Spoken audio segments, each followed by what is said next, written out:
जय हिंद साथियों, आप सभी का स्वागत है वॉइस ऑफ भारत में। मैं फ़हीम खान सितारगंज में हैं और ये कि प्राउड का मोमेंट है। हमारे साथ आशीष जोशी हैं जिन्होंने उत्तराखंड पीसीएस में पूरे उत्तराखंड में टॉप किया है। टॉप करने के बाद पहली बार वो अभी सितारगंज पहुँचे हैं अपने घर पर। अभी आपने लाइव में देखा होगा कि कितना बड़ा एक भव्य स्वागत किया गया आशीष जोशी के लिए। आशीष जोशी जी, बहुत बहुत स्वागत है। क्या कहना चाहेंगे हमारे दर्शकों से और कैसे ये अचीव किया? इतना बड़ा हर किसी को नहीं मिल पाती है ये कामयाबी, लेकिन आपने कर दिखाया। क्या कहेंगे आप दर्शकों पे? बहुत बहुत धन्यवाद फ़हीम जी। नमस्कार सभी दर्शकों को। जैसा अभी फ़हीम जी ने बताया कि मैंने उत्तराखंड पीसीएस की एग्ज़ाम में मैंने रैंक 1 आई है मेरी और मैं डिप्टी कलेक्टर की पोस्ट पर सेलेक्ट हुआ हूँ। ये वास्तव में सपना सच होने जैसा ही है। सपने बहुत लोग देखते हैं, मैंने भी देखे थे, पर मैंने कभी टॉप करने का सपना नहीं देखा था। ये टॉप कराना तो ईश्वर के हाथ में था। मेरे मम्मी पापा का आशीर्वाद, ईश्वर का आशीर्वाद और सारे परिवार का प्यार ही था जिसने मुझे टॉप रैंक दिलाई। उसके लिए मैं सभी का बहुत बहुत आभारी हूँ, बहुत बहुत धन्यवाद देता हूँ। आशीष जी, परिवार के बारे में क्या कहेंगे? क्योंकि जब कोई संघर्ष करता है तो उसके पीछे परिवार का हाथ होता है, तो फैमिली एक बहुत इम्पोर्टेंस होती है हर चीज़ के लिए। तो फैमिली के बारे में थोड़ा सा बताइए, कौन कौन है आपकी फैमिली में और क्या क्या करते हैं सिंह लोग? जी, मेरा संघर्ष काफ़ी लंबा रहा, 8 साल का रहा। तो उस 8 साल में सिर्फ परिवार ही था जो मेरे साथ पूरा टाइम खड़ा था। मेरे परिवार में मम्मी पापा हैं। पापा मेरे इसी सितारगंज विद्युत विभाग में जेई के पद से रिटायर हुए सन 2018 में। मम्मी मेरी गृहिणी हैं। पापा मेरे लगभग पिछले 40-45 वर्षों से सितारगंज में ही रहे हैं। हम मूल रूप से अल्मोड़ा के जोगिड़ा गाँव के निवासी हैं, पर नौकरी के चक्कर में पापा को सितारगंज जाना पड़ा और हमारी पूरी फैमिली फिर यहीं पर पली बड़ी। इसी सरकारी कॉलोनी में हमने पूरा अपना स्कूलिंग और पूरा बचपन काटा। फिर उसके बाद हमने आगे की पढ़ाई करी। उसके अलावा हम 5 भाई बहन हैं। मेरी 4 बड़ी दीदियां हैं और मैं सबसे छोटा भाई हूँ। मेरी जो सबसे बड़ी दीदी हैं वो गृहिणी हैं। वो अभी फ़िलहाल रुद्रपुर में रहती हैं, और जो मेरे जीजा जी हैं वो अभी प्रशासनिक अधिकारी हैं माध्यमिक शिक्षा में। मेरी जो उनसे छोटी दीदी हैं वो असिस्टेंट प्रोफेसर हैं इतिहास की। जी, वो हल्द्वानी में हैं। जी, वो गवर्नमेंट डिग्री कॉलेज ग्वालापार में हैं। जी, उनके जो हस्बैंड मेरे जीजा जी हैं वो रिजॉर्ट ओनर हैं जिम कॉर्बेट में। ठीक है। जो मेरी जो उनसे छोटी दीदी हैं श्रीमती रश्मि जोशी, वो ग्राम विकास अधिकारी हैं। उनके हस्बैंड जेई हैं जिला पंचायत में। और जो मेरी सबसे छोटी दीदी हैं वो आर्मी में मेजर हैं और उनके हस्बैंड इंडियन एयरफोर्स में सेवा देते हैं। तो फैमिली की तरफ से कैसे सपोर्ट रहा कि भाई आशीष? मैंने अभी माताजी से आपकी माताजी से बात की, माताजी भावुक हो गई। आपकी भी आंखों में खुशी के आंसू देखे मैंने, मुझे भी एक भावुक जैसा फील हुआ। तो आशीष जी, फैमिली की तरफ से कैसा सपोर्ट मिला? कैसे फैमिली ने सोचा था कि आशीष एक दिन इस लेवल पे पहुंचेगा? ये जो मैं अभी ये जिक्र नहीं किया मैंने आपके व्यूअर से कि मैं इससे पहले 8 साल में मुंबई में भी रहा हूँ। हाँ। 4 साल मैंने मुंबई में पढ़ाई करी और 4 साल मैंने फैशन इंडस्ट्री में जॉब भी करी। तो उसके बाद जब मैं सिविल सर्विसेज की तैयारी में आया तो वो सिर्फ मेरी फैमिली थी जिसने मेरे को मोटिवेट करके पहले तो वापस बुलाया। हाँ। और फिर यहाँ पे हर एक कदम पे मेरे साथ रहे। भले ही वो इमोशनल सपोर्ट हो कोई एग्ज़ाम क्लियर ना होने पे, चाहे वो मेंटल सपोर्ट हो, चाहे फिजिकल सपोर्ट हो, चाहे फाइनेंशियल सपोर्ट हो, क्योंकि बिना फाइनेंसेस के आपको ही पता है ना तैयारी हो पाती और ना डे टू डे लाइफ चलती है। तो इन सब चीज़ों में मेरी किसी भी दीदी, मेरे जीजा, मम्मी पापा ने किसी ने कभी कोई दिक्कत नहीं आने दी। मेरे कहने से पहले ही मेरे को वो सहायताएं दे देते थे।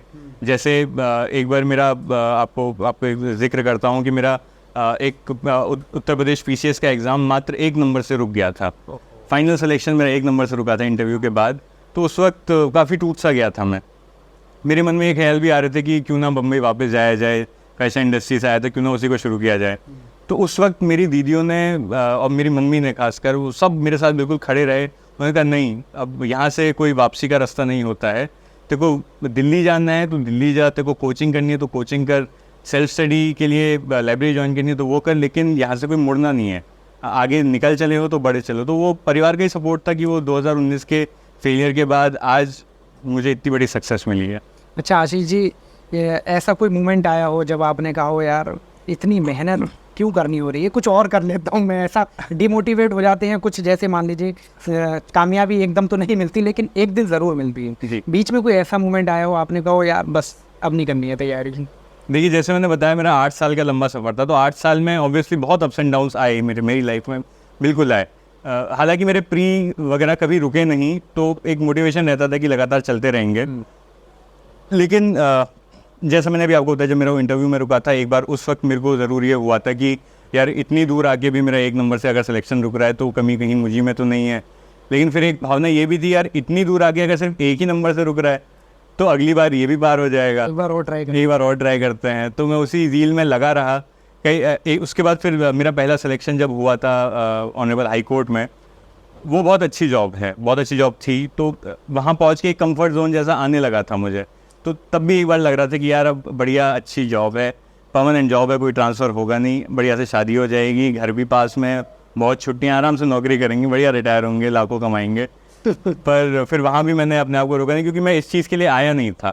मैं आया था सिर्फ सिविल सर्वेंट बनने के लिए, तो मेरा सपना वही था। जब तक वो नहीं बनता तब तक मैंने रुकने की नहीं सोची। आशीष जी अभी प्रेजेंट टाइम में क्या कर रहे हैं?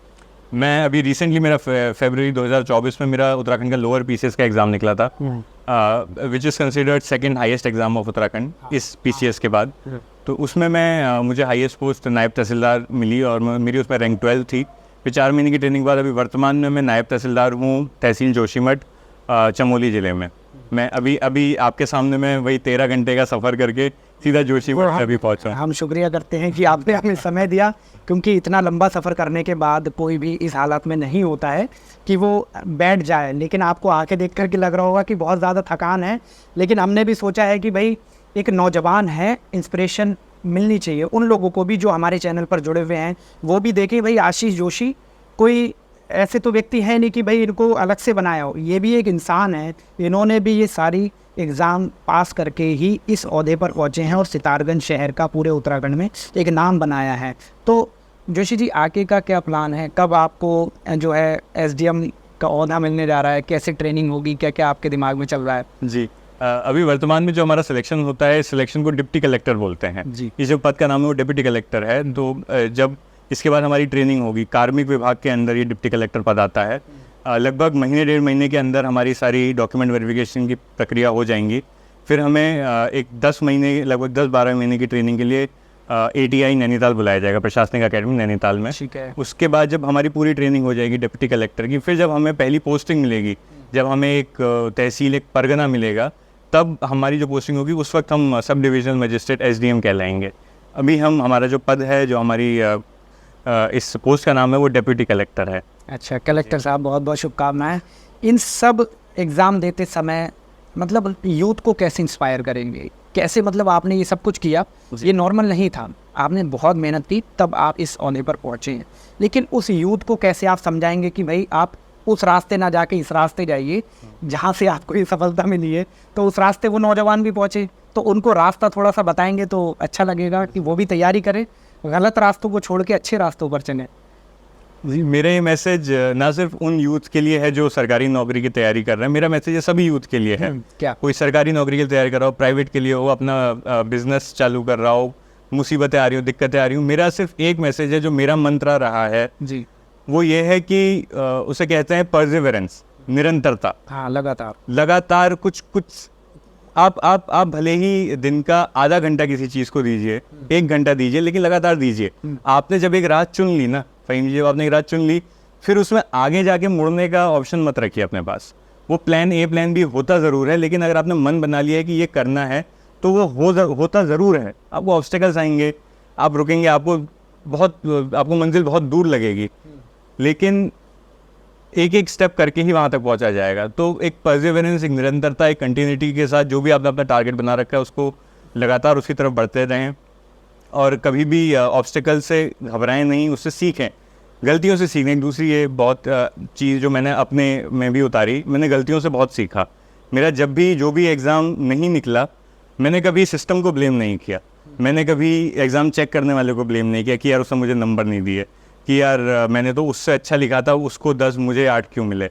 मैंने हमेशा अपनी कॉपियाँ दोबारा देखी, मैंने अपने आंसर्स चेक किए और मैंने अपनी कमियाँ ढूंढी, क्योंकि जो वहाँ बैठ के चेक कर रहे हैं वो बहुत विद्वान लोग हैं, वो ऐसे ही वहाँ नहीं बैठे हैं। तो मैं उनको जज करने वाला कोई नहीं होता हूँ। अगर वो बैठ के मुझे जज कर रहे हैं तो कमियाँ कहीं मुझ में ही होंगी। तो मैंने अपनी कमियों को ढूंढा, सुधारा उन पर अच्छे से काम किया और फिर उसी का नतीजा है कि आज ना सिर्फ मैंने टॉप किया है बल्कि जो मेरे मार्क्स हैं वो आज तक के उत्तराखंड में हाईएस्ट मार्क्स हैं। तो ये उन्हीं गलतियों से सीख के और एक अच्छा पेपर लिखने का नतीजा है। तो यही सीख है कि निरंतरता से जो भी ठाना है उसको करते रहिए, लगातार आगे बढ़िए और अपनी गलतियों से सीखिए, तभी फिर आगे दोबारा वो गलतियाँ दोहराएंगे नहीं। तो अभी क्या है, लग रहा है कुछ कि आपको कहीं और भेजा जा सकता है या जोशी मठ में ही आप? नहीं, जोशी मठ में मैं नायब तहसीलदार के पद पर हूँ। इसके बाद मेरा पूरा प्रोफाइल चेंज हो जाएगा। अभी मैं राजस्व विभाग का कर्मचारी हूँ। जी। इसके बाद मैं कार्मिक विभाग में चले जाऊँगा। तो वहाँ जाके एक नए सिरे से मेरी ट्रेनिंग शुरू होगी जो कि ATI में होगी 10 महीने की। उसके बाद किसी भी ज़िले में किसी भी तहसील में दोबारा भेजा जा सकता है। ये स्टेट गवर्नमेंट के अंदर? ये स्टेट गवर्नमेंट के अंदर है। रहूँगा मैं उत्तराखंड स्टेट में ही, किसी भी ज़िले में हो सकता है, 13 में से किसी भी ज़िले में हो सकता है। तो अभी आप आशीष जोशी से बात कर रहे हैं जिन्होंने SDM के लिए जो PCS का एग्ज़ाम दिया है उसमें पूरे उत्तराखंड में नंबर 1 पर पहुँचे हैं और सितारगंज के ये रहने वाले हैं। ये एक बहुत ही बड़ा प्राउड का मोमेंट है सितारगंज के लोगों के लिए और स्पेशली उन लोगों के लिए जो नौजवान हैं आशीष जोशी को देख करके आगे बढ़ना चाहते हैं। ये उन लोगों के लिए एक सक्सेसफुल स्टोरी है।